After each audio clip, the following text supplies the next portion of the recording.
Everyone, इस video में हम लूसेंट जीके की जो बुक है उसका मध्यकालीन भारतीय इतिहास करवाने वाले हैं।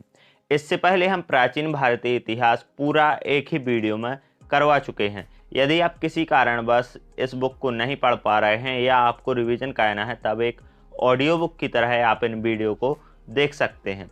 यदि आप किसी कारणवश इस बुक को नहीं कर पा रहे हैं या रिवीजन कर रहे हैं, तब आप इन वीडियो को सुन सकते हैं एक ऑडियो बुक की तरह, वो भी फ्री में। इस बुक को यदि आप कर लेते हैं तो आप जितने भी गवर्नमेंट एग्ज़ाम, कॉम्पिटिटिव एग्ज़ाम होते हैं, सभी का आपका जीके कंप्लीट हो जाता है। हम देखते हैं मध्यकालीन भारत पर अरबों का आक्रमण। मोहम्मद बिन कासिम के नेतृत्व में अरबों ने भारत पर पहला सफल आक्रमण किया। अरबों ने सिंध पर 712 ईस्वी में विजय पाई थी। अरब आक्रमण के समय सिंध पर दाहिर का शासन था। भारत पर अरबवासियों के आक्रमण का मुख्य उद्देश्य धन दौलत लूटना तथा इस्लाम धर्म का प्रचार करना था। अब आता है महमूद गजनी। 932 में अलप्तगीन नामक एक तुर्क सरदार ने गजनी साम्राज्य की स्थापना की, जिसकी राजधानी क्या थी? गजनी थी। अलप्तगीन की मृत्यु के पश्चात कुछ समय तक गजनी में प्रीतिगीन ने शासन किया। इसी के शासनकाल 972 ईस्वी से 977 ईस्वी में सर्वप्रथम भारत पर आक्रमण किया गया। प्रथम तुर्क आक्रमण के समय पंजाब में शाही वंश का शासक जयपाल शासन कर रहा था। अलप्तगीन का गुलाम तथा दामाद सुबुक्तगीन 977 ईस्वी में गजनी की गद्दी पर बैठा। महमूद गजनी सुबुक्तगीन का पुत्र था, जिसका जन्म 1 नवंबर 971 में हुआ था। अपने पिता के काल में महमूद गजनी खुरासान का शासक था। महमूद गजनी 27 वर्ष की अवस्था में 998 ईस्वी में गद्दी पर बैठा। बगदाद का खलीफा अल आदिर बिल्लाह ने महमूद गजनी के पद को मान्यता प्रदान करते हुए उसे यमीन उद दौला तथा यमीन उल मिल्लाह की उपाधि दी। महमूद गजनी ने भारत पर 17 बार आक्रमण किया। महमूद के भारतीय आक्रमण का वास्तविक उद्देश्य धन की प्राप्ति था। महमूद गजनी एक मूर्तिभंजक आक्रमणकारी था। महमूद गजनी ने भारत पर प्रथम आक्रमण 1000 ईस्वी में किया तथा पेशावर के कुछ भागों पर अधिकार करके वह अपने देश लौट गया। महमूद गजनी ने 1001 ईस्वी में शाही राजा जयपाल के विरुद्ध आक्रमण किया था। इसमें जयपाल की पराजय हुई थी। महमूद गजनी का 1008 ईस्वी में नगरकोट के विरुद्ध हमलों को मूर्तिवाद के विरुद्ध पहली महत्वपूर्ण जीत बताई जाती है। महमूद गजनी ने थानेसर के चक्र स्वामिन की कांस्य निर्मित आदमकद प्रतिमा को गजनी भेजकर रंगभूमि में रखवाया। महमूद गजनी का सबसे चर्चित आक्रमण 1025 ईस्वी में सोमनाथ मंदिर सौराष्ट्र पर हुआ। इस मंदिर की लूट में उसे करीब 20 लाख दीनार की संपत्ति हाथ लगी। सोमनाथ की रक्षा में सहायता करने के कारण आनहिलवाड़ा के शासक पर महमूद ने आक्रमण किया। सोमनाथ मंदिर लूटकर ले जाने के क्रम में महमूद पर जाटों ने आक्रमण किया और कुछ संपत्ति लूट ली। महमूद गजनी का अंतिम भारतीय आक्रमण 1027 ईस्वी में जाटों के विरुद्ध था। महमूद गजनी की मृत्यु 1030 में हो गई। सुल्तान की उपाधि धारण करने वाला प्रथम शासक महमूद गजनी था। महमूद के सेना में सेबंद राय एवं तिलक जैसे हिंदू उच्च पदों पर आसीन थे। अलबरूनी, फिरदौसी, उलवी तथा फरूकी महमूद गजनी के दरबार में रहते थे। आगे आता है मोहम्मद गौरी। गौर महमूद गजनी के अधीन एक छोटा सा राज्य था। 1173 ईस्वी में शहाबुद्दीन मोहम्मद गौरी गौर का शासक बना। इसने भारत पर पहला आक्रमण 1175 ईस्वी में मुल्तान के विरुद्ध किया था। मोहम्मद गौरी का दूसरा आक्रमण 1178 ईस्वी में पाटन गुजरात पर हुआ। यहाँ पर शासक भीम द्वितीय ने गौरी को बुरी तरह परास्त किया। मोहम्मद गौरी द्वारा लड़ा गया प्रमुख युद्ध जो है वो है तराइन का प्रथम युद्ध था, जो 1191 में लड़ा गया गौरी व पृथ्वीराज चौहान के बीच, जिसमें पृथ्वीराज चौहान विजयी हुए। तराइन का द्वितीय युद्ध 1192 में इम्पोर्टेंट है, इसको आपको याद रखने हैं तीनों को। 1192 में तराइन का द्वितीय युद्ध लड़ा गया गौरी व पृथ्वीराज चौहान के बीच, जिसमें गौरी विजय हुआ।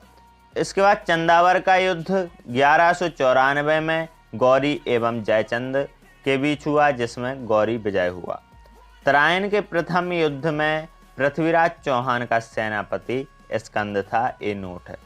मोहम्मद गौरी भारत के विजित प्रदेशों पर शासन का भार अपने गुलाम सेनापतियों को सौंपते हुए गजनी लौट गया। मोहम्मद गौरी की हत्या 15 मार्च 1206 ईस्वी को कर दी गई। सल्तनत काल इसके बाद आता है। सल्तनत काल में पहले आता है गुलाम वंश। गुलाम वंश की स्थापना 1206 में कुतुबुद्दीन ऐबक ने की थी। वह गौरी का गुलाम था। यहाँ पर हम देख लेते हैं इल्तुतमिश के महत्वपूर्ण कार्य। कुतुब मीनार के निर्माण को पूर्ण करवाया किसने? इल्तुतमिश ने। सबसे पहले शुद्ध अरबी सिक्के जारी किए। नोट देख लेते हैं। गुलामों को फारसी में बंदगा कहा जाता है तथा इन्हें सैनिक सेवा के लिए खरीदा जाता है। कुतुबुद्दीन ऐबक ने अपना राज्याभिषेक 24 जून 1206 को किया था। कुतुबुद्दीन ऐबक ने अपनी राजधानी लाहौर में बनाई थी। कुतुबुद्दीन की नींव कुतुबुद्दीन ऐबक ने डाली। नोट देख लेते हैं। कुतुबुद्दीन के समय में कुतुब मीनार की केवल पहली मंजिल बन सकी। इल्तुतमिश ने इसे 225 फीट ऊंची 4 मंजिल का बना दिया।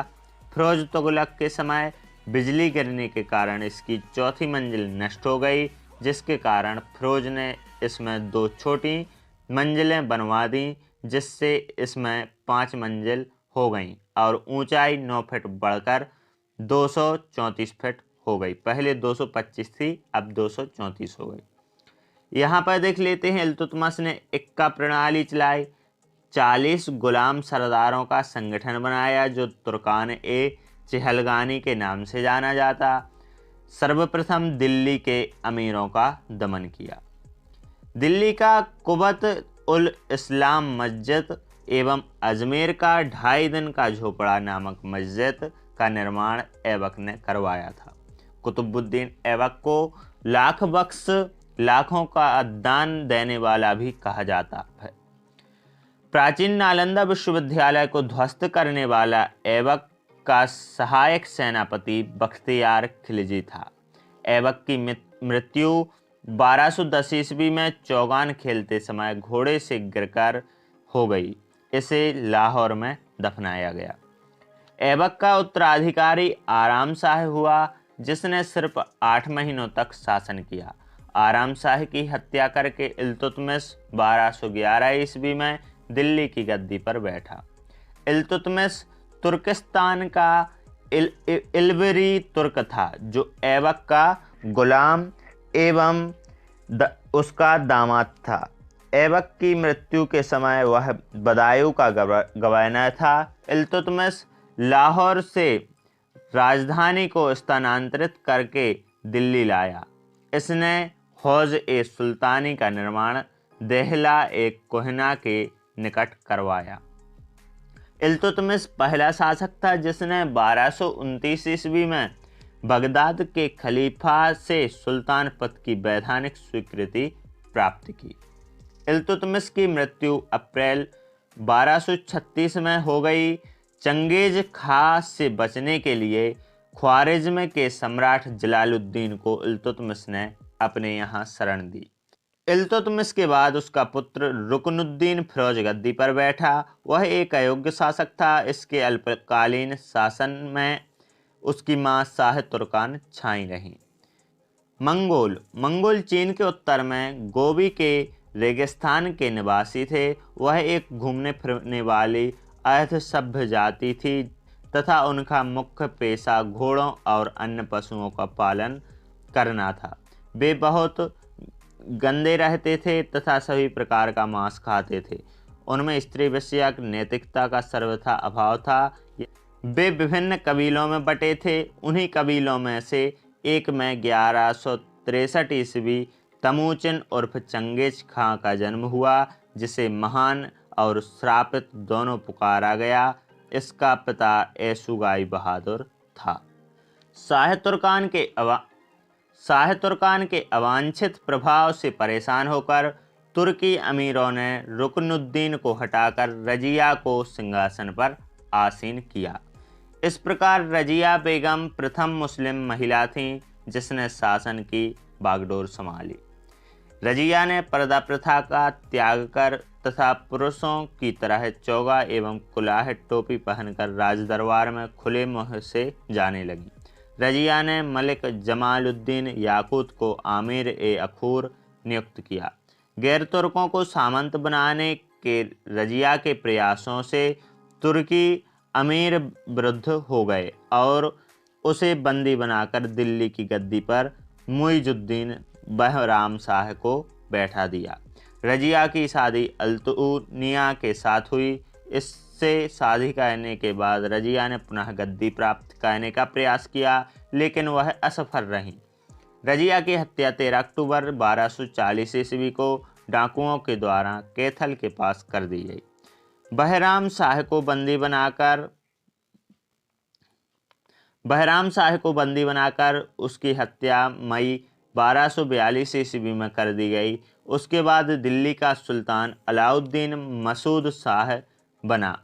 बलबन के षड्यंत्र के द्वारा 1246 ईस्वी में अलाउद्दीन मसूद शाह को सुल्तान के पद से हटाकर नासिरुद्दीन महमूद को सुल्तान बना दिया। नासिरुद्दीन महमूद ऐसा सुल्तान था जो टोपी सीकर अपना जीवन निर्वाह करता था। बलबन ने अपनी पुत्री का विवाह नासिरुद्दीन महमूद के साथ कर दिया। बलबन का वास्तविक नाम बलाउद्दीन था। वह इल्तुतमिश का गुलाम था।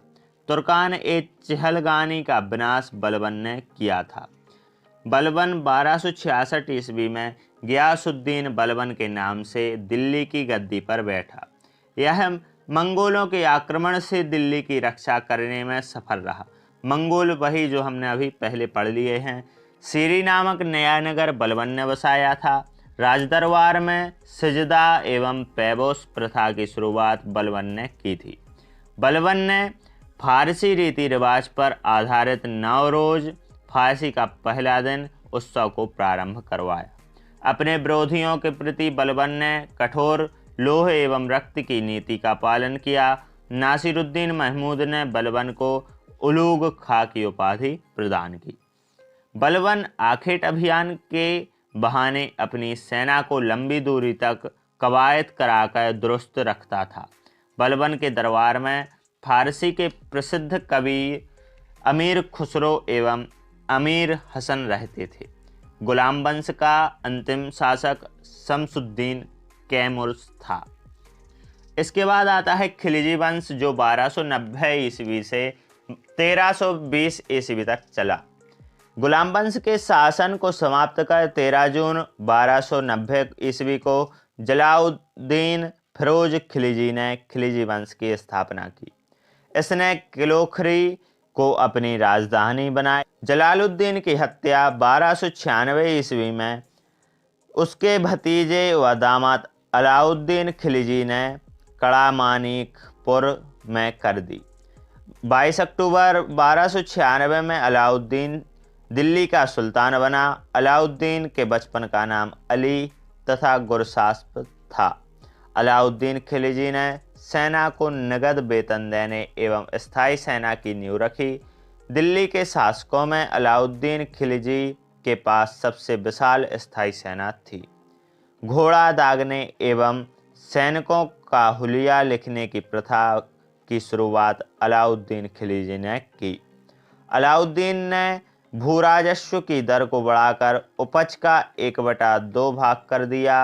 इसने खम्स लूट का धन में सुल्तान का हिस्सा 1/4 के स्थान पर 3/4 कर दिया। इसने व्यापारियों में बेईमानी रोकने के लिए कम तौलने वाले व्यक्ति के शरीर से मांस काट लेने का आदेश दिया।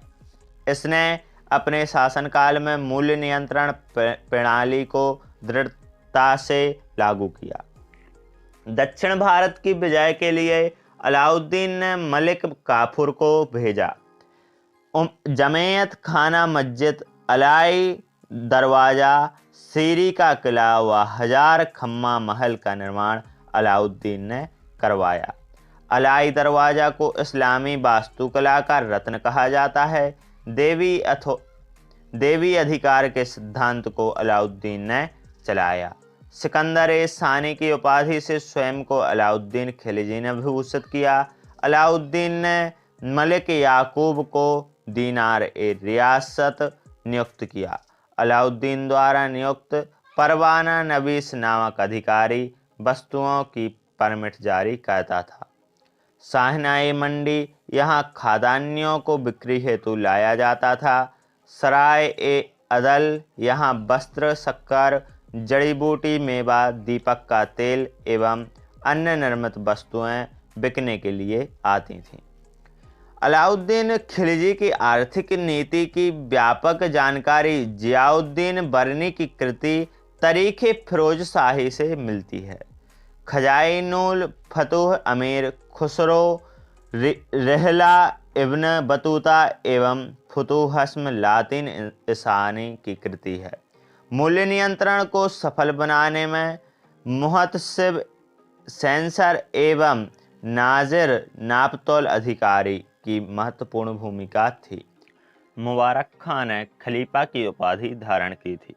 मुबारक के वजीर खुसरो खां ने 15 अप्रैल 1320 ईस्वी को इसकी हत्या कर दी और स्वयं दिल्ली के सिंहासन पर बैठा। खुसरो खां ने पैगंबर के सेनापति की उपाधि धारण की। इसके बाद आता है तुगलक वंश 1320 से 1398 ईस्वी तक। 5 सितंबर 1320 ईस्वी को खुसरो खां को पराजित करके गाजी मलिक या तुगलक गाजी गयासुद्दीन तुगलक के नाम से 8 सितंबर 1320 ईस्वी को दिल्ली के सिंहासन पर बैठा। गयासुद्दीन ने अलाउद्दीन के समय में लिए गए अमीरों की भूमि को पुनः लौटा दिया। इसने सिंचाई के लिए कुएं एवं नहरों का निर्माण करवाया। संभवतः नहरों का निर्माण करने वाला गयासुद्दीन प्रथम शासक था। गयासुद्दीन तुगलक ने दिल्ली के समीप स्थित पहाड़ियों पर तुगलकाबाद नाम का एक नया नगर स्थापित किया। रोमन शैली में निर्मित इस नगर में एक दुर्ग का निर्माण भी हुआ। इस दुर्ग की 56 कोट के नाम से भी जाना जाता है। इस दुर्ग को गयासुद्दीन तुगलक की मृत्यु 1325 ईस्वी में बंगाल के अभियान से लौटते समय जूना खां द्वारा निर्मित लकड़ी के महल में दबकर हो गई। गयासुद्दीन के बाद उलूग खां और जूना खां मोहम्मद बिन तुगलक के नाम से 1325 में दिल्ली के सिंहासन पर बैठा। मध्यकालीन सभी सुल्तानों में मोहम्मद तुगलक सर्वाधिक शिक्षित, विद्वान एवं योग्य व्यक्ति था। मोहम्मद बिन तुगलक को अपनी सनक भरी योजनाओं, क्रूर कृत्यों एवं दूसरे के सुख दुख के प्रति उपेक्षा भाव रखने के कारण स्वप्नशील, पागल एवं रक्त पिपासु कहा गया।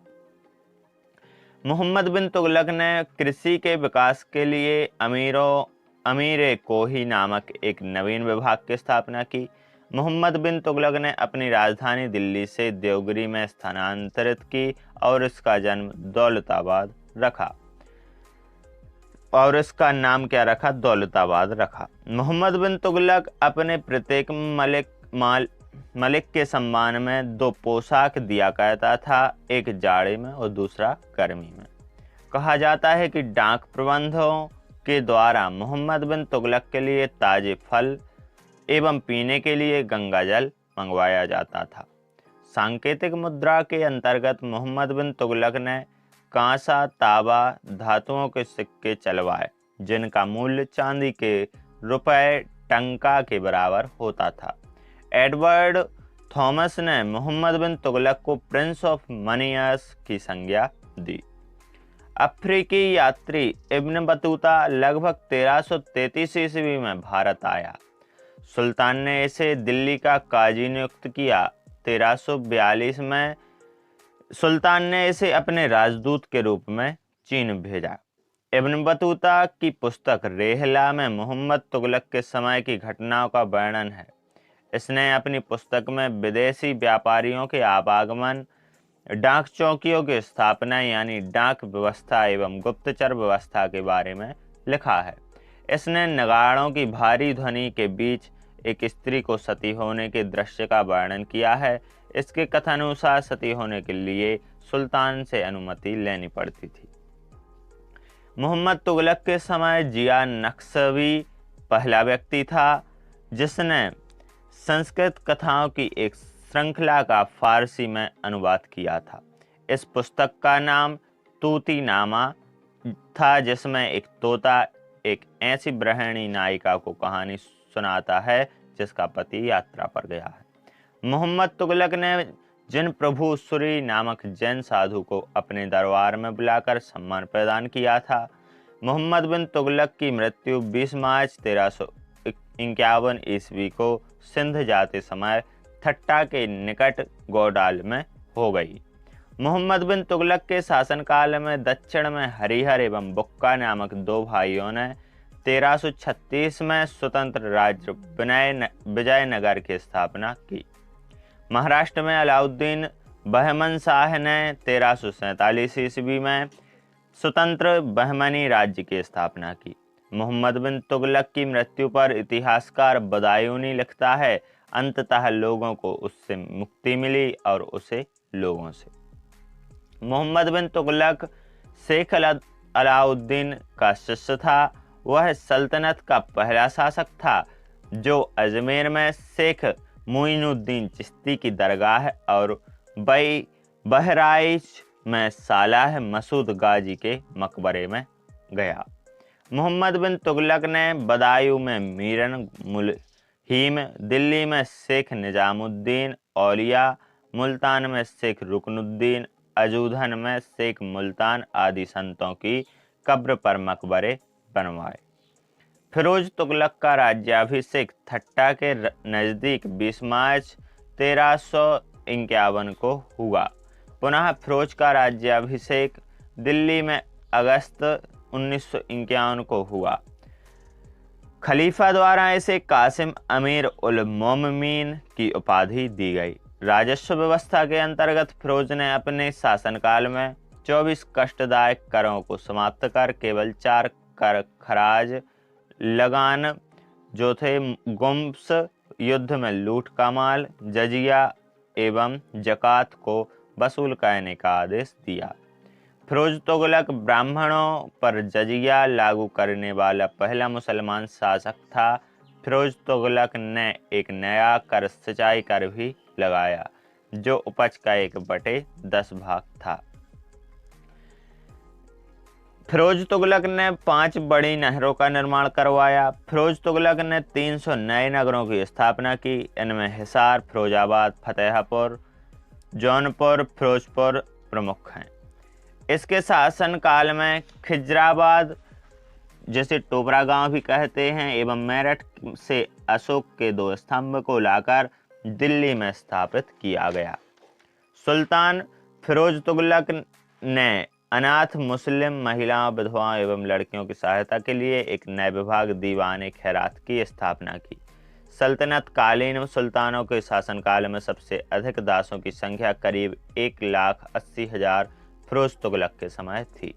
दासों की देखभाल के लिए फिरोज ने एक नए विभाग दीवाने बंदगान की स्थापना की। इसके सैन्य पदों को वंशानुगत बना दिया। इसने अपनी आत्मकथा फतूहात ए फिरोज शाही की रचना की। इसने जियाउद्दीन बैनी एवं शम्से सिराज अफीफ को अपना संरक्षण प्रदान किया। इसने ज्वालामुखी मंदिर के पुस्तकालय से लूटे गए 1300 ग्रंथों में से कुछ को फारसी में विद्वान अपाउद्दीन द्वारा दलायत फिरोज शाही नाम से अनुवाद किया। इसने चांदी एवं तांबे के मिश्रण से निर्मित सिक्के भारी संख्या में जारी करवाए, जिसे अद्धा एवं बिख कहा जाता था। फिरोज तुगलक की मृत्यु सितंबर 1388 ईस्वी में हो गई। फिरोज काल में निर्मित खाने जहां तेलंगानी के मकबरे की तुलना जेरूसलम में निर्मित उमर ए मस्जिद से की जाती है। सुल्तान फिरोज तुगलक ने दिल्ली में कोटला फिरोज शाह दुर्ग का निर्माण करवाया। तुगलक वंश का अंतिम शासक नासिरुद्दीन महमूद तुगलक था। इसका शासन दिल्ली से पालम तक ही रह गया था। तैमूर लंग ने सुल्तान नासिरुद्दीन महमूद तुगलक के समय 1398 ईस्वी में दिल्ली पर आक्रमण किया। नासिरुद्दीन के समय में ही मलिक कुशक की उपाधि धारण कर एक हिजड़ा मलिक सरवर ने जौनपुर में एक स्वतंत्र राज्य की स्थापना की। आगे आता है सैयद वंश, जो 1414 से 1451 ईस्वी तक चला। सैयद वंश का संस्थापक कौन था? खिज्र खां। इसने सुल्तान की उपाधि ना धारण कर अपने को रैयत ए आला की उपाधि से ही खुश रखा। खिज्र खां तैमूर लंग का सेनापति था। भारत से लौटते समय तैमूर लंग ने खिज्र खां को मुल्तान, लाहौर एवं दीपालपुर का शासक नियुक्त किया। खिज्र खां नियमित रूप से तैमूर के पुत्र शाहरुख को कर भेजता था। खिज्र खां की मृत्यु 20 मई 1421 में हो गई। खिज्र खां के पुत्र मुबारक खां ने शाह की उपाधि धारण की थी। याहिया बिन अहमद सरहिंदी को मुबारक शाह का संरक्षण प्राप्त था। इसकी पुस्तक तारीख मुबारक शाही में सैयद वंश के विषय में जानकारी मिलती है।